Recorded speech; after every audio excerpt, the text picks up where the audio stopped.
Which district in Jammu and Kashmir saw the inclusion of 6 border villages under the Vibrant Village Program 2?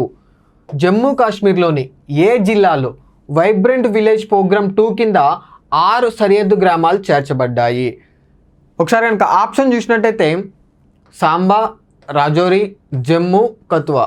So vibrant village program 2లో భాగంగా Jammu and కాశ్మీర్లోని కథువా జిల్లాలోని 6 గ్రామాలని ఈ ప్రోగ్రాంలో భాగంగా చేర్చడం జరిగింది. So correct option for this question option 4 Kathua.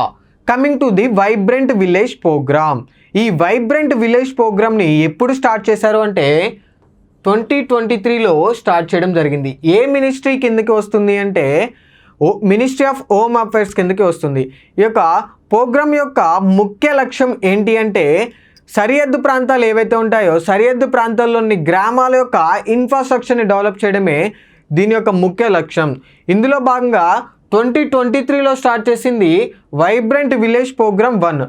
ఈ యొక్క వైబ్రెంట్ విలేజ్ ప్రోగ్రామ్ 1లో భాగంగా చైనా సరిహద్దు ప్రాంతాల్లో ఉన్నటువంటి గ్రామాల యొక్క ఇన్ఫ్రాస్ట్రక్చర్ అనేది డెవలప్మెంట్ చేశారు. ఈ యొక్క అరుణాచల్ ప్రదేశ్, సిక్కిం, ఉత్తరాఖండ్, హిమాచల్ ప్రదేశ్, లడ్డాఖ్ కేంద్రపాలిత ప్రాంతం ఈ యొక్క ప్రాంతాల్లో ఉన్నటువంటి సరిహద్దు గ్రామాల యొక్క ఇన్ఫ్రాస్ట్రక్చర్ అనేది డెవలప్మెంట్ చేయడం జరిగింది.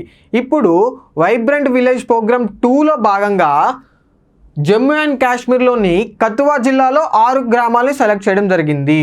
సో ఈ యొక్క డెవలప్మెంట్ అంతటినీ కూడా ఏ ఆర్గనైజేషన్ చేస్తుంది అంటే బోర్డర్ అండ్ రోడ్ ఆర్గనైజేషన్ వారు ఈ యొక్క డెవలప్మెంట్ అంతా చేస్తూ ఉంటారు. So correct option for this question Kathua.